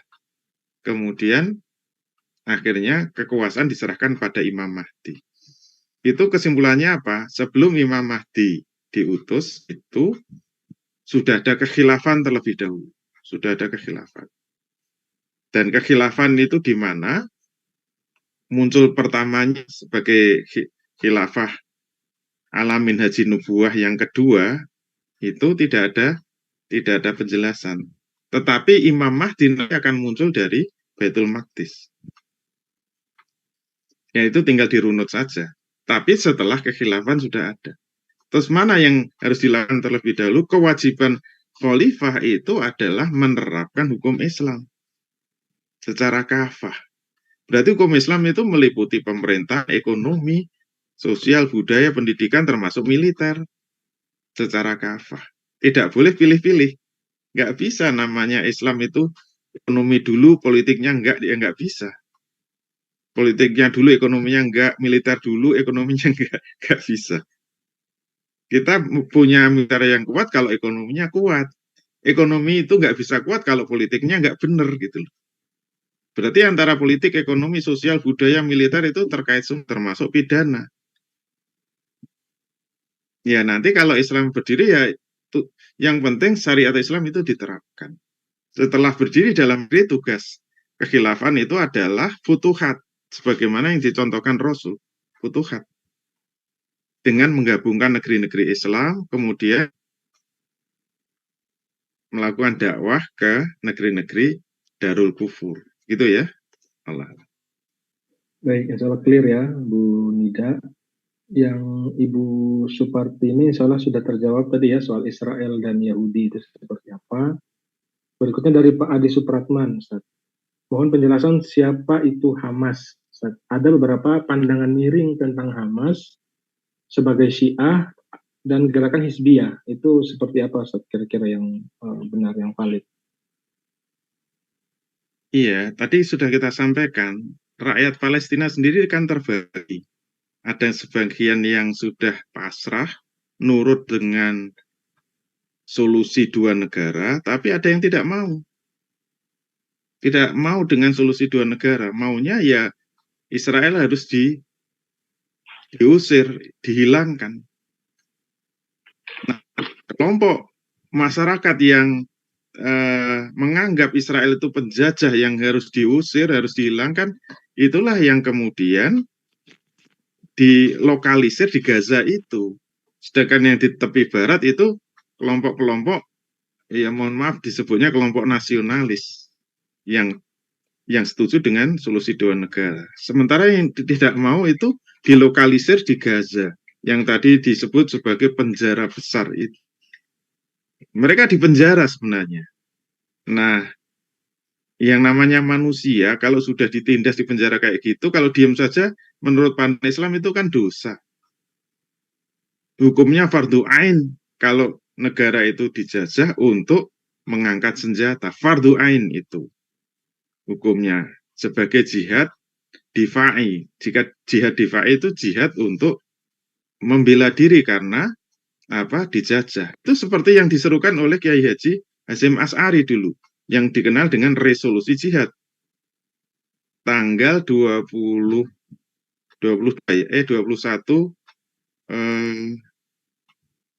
September ya. Itu sebagai resolusi jihad yang sekarang dikenal dengan Hari Santri itu. Itu 20 ya. Ya, 20 Oktober. 20 Oktober. Nah, itu yang membuat para santri bangkit untuk melawan Inggris yang diboncengi Belanda itu. Kalau nggak ada seruan resolusi jihad dari Hasyim Asy'ari, nggak bisa terusir itu. Indonesia pasti dicaplok Belanda lagi. Nah, ketika ada seruan resolusi jihad itulah munculnya santri-santri mensenjatai diri dengan bambu runcing itu. Nah, saya bayangkan di Gaza itu seperti itu. Seruan pertama dari siapa? Dari Syekh Ahmad Yasin kan? Dari Syekh Ahmad Yasin, dari ulama, sama seperti Hasyim Asy'ari, ulama juga.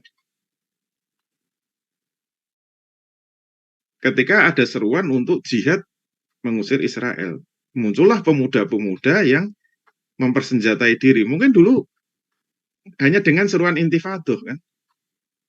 Hanya dengan batu, dengan ketapel, dulu awalnya begitu. Yang sama seperti Indonesia, bisanya cuma bikin bambu diruncingi, namanya bambu runcing.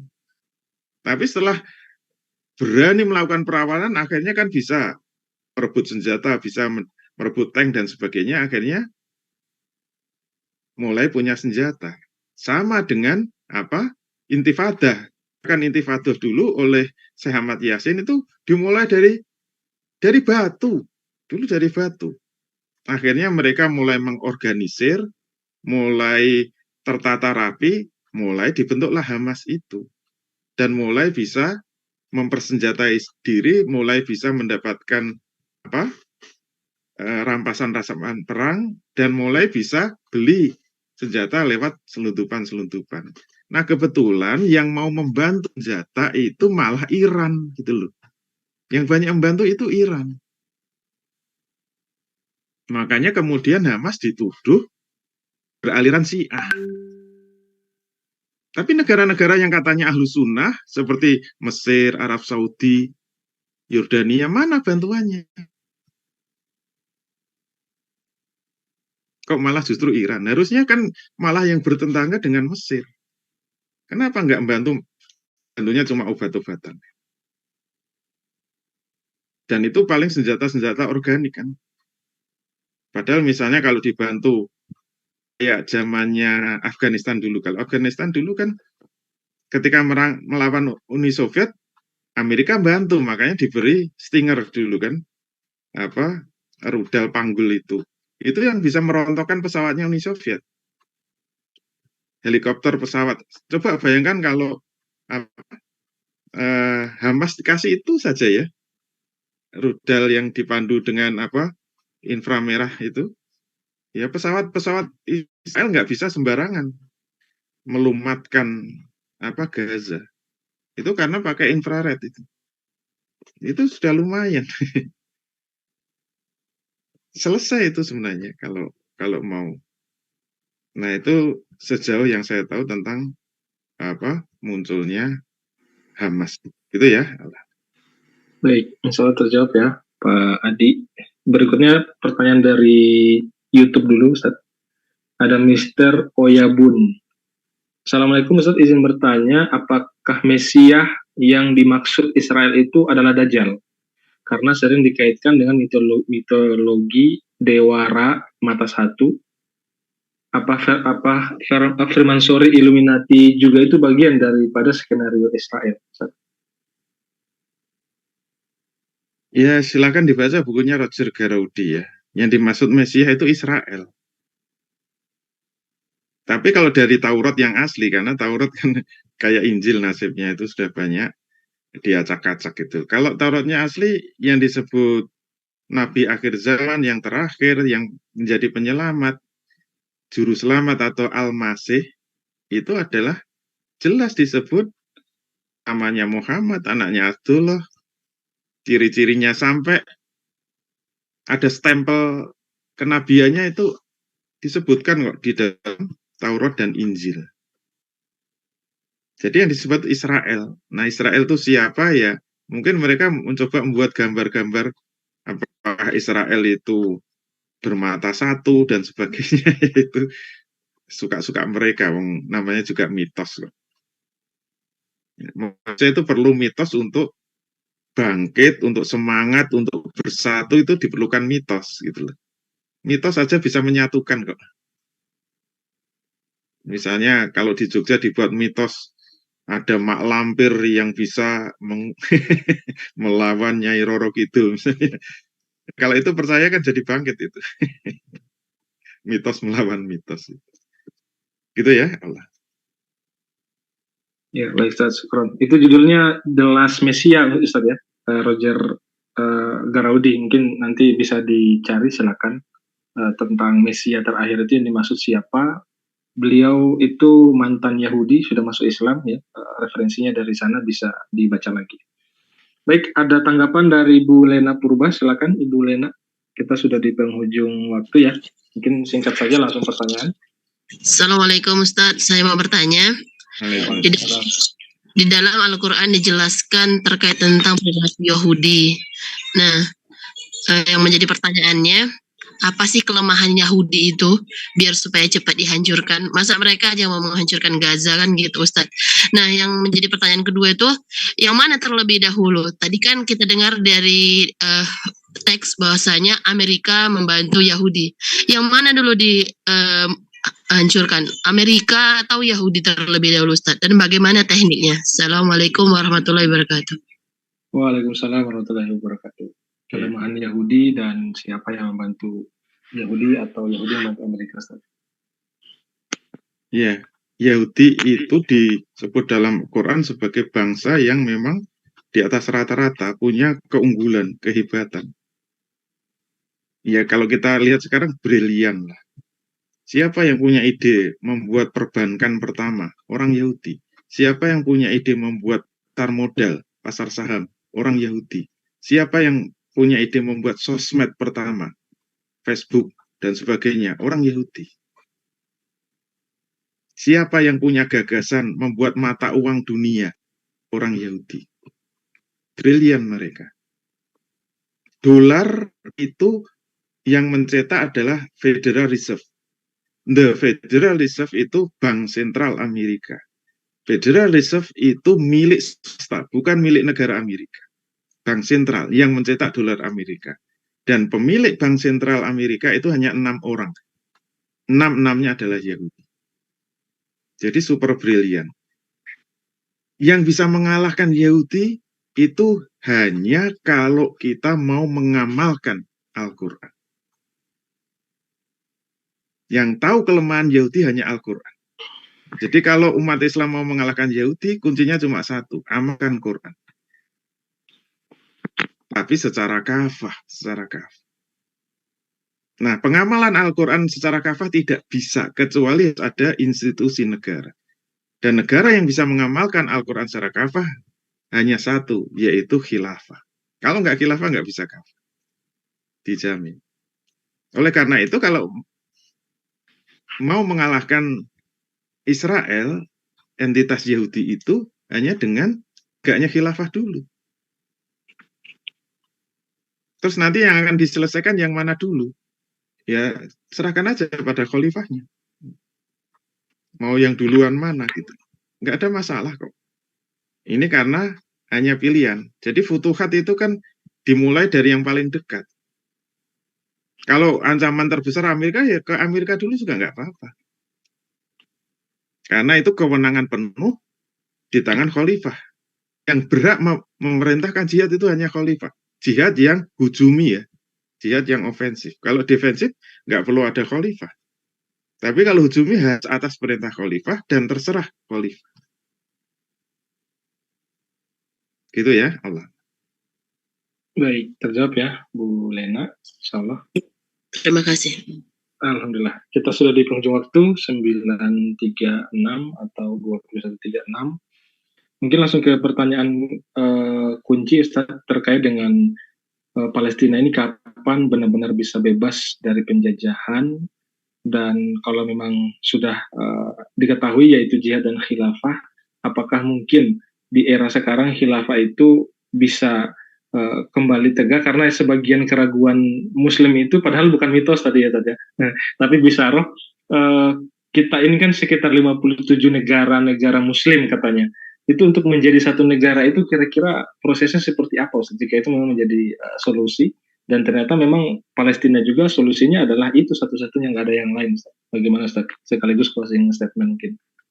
Iya. Jadi tegaknya yang mengikuti thoriqoh yang sudah dituntunkan oleh Rasul. Thoriqoh dakwah Rasul. Nah, jangan bayangkan kalau khilafah tegak itu berarti langsung 57 negara bersatu. Nggak seperti thoriqoh Rasul. Dimulai tetap harus dari satu negara yang mau menerapkan Islam secara kafah. Negara mana ya? Terserah yang mau. Pokoknya kalau ada satu negara yang berdaulat penuh, bukan negara di dalam negara ya. Ada satu negara yang mau menerapkan Islam secara kafah, itulah yang bisa disebut khilafah. Harus dimulai dari satu negara. Terserah apakah Indonesia, ataukah Malaysia, ataukah Pakistan, atau Turki, terserah. Siapa yang mau terlebih dahulu untuk mengamalkan Islam secara kafah, itulah yang disebut khilafah. Begitu khilafah tegak, tugas pertama menyatukan negeri-negeri Islam. Kalau yang menyeru itu adalah negara, kan enak gitu loh. Tinggal disatukan dan nanti statusnya menjadi provinsi. Kalau sudah menyatukan negeri-negeri Islam, nanti baru melakukan futuhat ke negeri-negeri di luar Islam. Itu tuntunan Islam seperti itu. Ya monggo saja, boleh setuju, boleh enggak. Ini masalah keyakinan ya, masalah keyakinan. Apakah kita mau mewujudkan keyakinan menjadi kenyataan, atau justru akan memusuhi keyakinan menjadi musuh kita, menjadi mitos kita, terserah umat Islam. Dan semua akan dihisab oleh Allah, dan semua akan mendapat balasan dari sisi Allah. Siapa yang percaya sama Allah dan Rasulnya, insya Allah itulah yang berhak memasuki surganya Allah bersama Rasul. Kalau nggak yakin, ya nanti urusannya di akhirat di hadapan sidangnya Allah Subhanahu wa Ta'ala. Semoga kita termasuk umat yang yakin kepada janji-janji Allah dan Rasul-Nya. Semoga bermanfaat. Mohon maaf kalau ada kesalahan dan kekurangan. Assalamualaikum warahmatullahi wabarakatuh. Waalaikumsalam warahmatullahi wabarakatuh. Baik, alhamdulillah, syukuran jazakallah khairan Ustaz atas materinya luar biasa, dapat banyak insight ya Bapak Ibu sekalian, juga ada referensi tambahan tadi untuk mengetahui sejarah asli atau asal muasalnya Yahudi, Israel, sampai ternyata mimpi mereka untuk bisa mendirikan negara Israel sekarang itu dalam rangka menyambut Mesiah mereka terakhir ya, The Last Messiah, yang dikarang oleh Roger Garaudi tadi, bukunya silakan di searching, nggak tahu itu masih diterbitkan atau gimana ya, silakan saja. Intinya informasi-informasi hal seperti itu penting untuk kita pelajari untuk mengetahui ya, tambahan-tambahan amunisi barangkali dakwah syiar kita kepada yang lain. Dan uniknya tadi cuma berupa mitologi, tapi ternyata Yahudi bisa sampai sekuat sekarang untuk bisa menindas saudara-saudara kita. Apalagi kita yang Muslim harusnya bisa lebih kuat daripada itu, karena kita untuk menyatukan seluruh Muslim di dunia itu bukan mitologi, tapi bisyarah, yaitu ada hadisnya, dan memang ada janji Allah juga di sana ya, seperti surat An-Nur, wa'adallahu alladziina aamanu minkum, yang akan diberikan kemenangan kepada kalian, layastakhlifannahum fil ardi, kekuasaan di muka bumi dan seterusnya. Itu semua janji-janji Allah dan Rasulnya. Artinya dengan bekal bisyarah mestinya umat Islam ini memiliki power yang luar biasa, dan memang basically-nya atau asal muasalnya memang seperti itu harusnya, yaitu kuntum khairu ummah, menjadi umat terbaik di dunia, bahkan yang akan mengatur dunia ini nantinya. Namun memang ya sunatullahnya ada pergiliran bangsa-bangsa yang memimpin dunia ini, itu juga bagian daripada sunatullah, mungkin bagian daripada ujiannya Allah juga. Apakah kita yakin dengan janji-janjinya Allah, atau malah kita mempercayai mitos-mitosnya orang-orang Yahudi dan selain Islam kan gitu. Jadi biar itu menjadi pembuktian syahadat kita juga kepada Allah Subhanahu wa taala. Itu saja, barangkali jangan pernah berhenti untuk saling mengingatkan dalam ketaatan. Doakan juga saudara-saudara kita di Palestina, berikan kontribusi terbaik ya, apa yang kita bisa. Ya kalau kita saat ini kita bisanya dakwah, bikin program, ngisi-ngisi kajian, nge-share tulisan terkait dengan dakwah atau yang situasi yang sebenarnya terjadi di Palestina sana, setidaknya itu bisa menjadi ujian nanti kita di akhirat.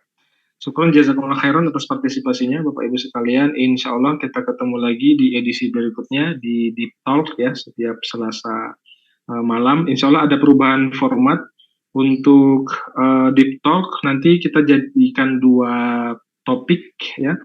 Di pekan 1 dan 3 itu akan membahas terkait dengan isu-isu ekonomi ya, Deep Talk Islamic Economic. Sementara di pekan kedua dan keempat insya Allah lebih fokus ke syariah bisnis atau muamalah bisnis lah, agar bisa lebih terakomodir semua isu-isu dan juga topik-topik yang memang akan kita bahas. Kalau di ekonomi Islam nanti insya Allah bersama Core Isaac, kalau di muamalah bisnis nanti bersama UDC Manajemen. Kurang lebih seperti itu ya, kita ucapkan syukran jazakallah khairan untuk guru kita, didoakan sehat-sehat selalu dan terus membersamai kita, memberikan bimbingan dan juga inspirasi agar dakwah kita semakin banyak kontribusinya, semakin banyak juga inspirasi baru dan kreativitas, sehingga umat ini makin sadar betapa pentingnya khilafah, karena khilafah itu bukan mitos, tapi bisaroh, tapi janji Allah, sehingga kita bisa lebih semangat lagi untuk mempersatukan umat di seluruh dunia. Kita tutup dengan hamdalah dan doa kifaratul majelis. Alhamdulillahirabbil alamin. Subhanakallahumma wa bihamdik, asyhadu an la ilaha illa anta, astaghfiruka wa atubu ilaik. Billahi taufiq wal hidayah. Wassalamualaikum warahmatullahi wabarakatuh. Waalaikumsalam Waalaikumsalam. warahmatullahi wabarakatuh.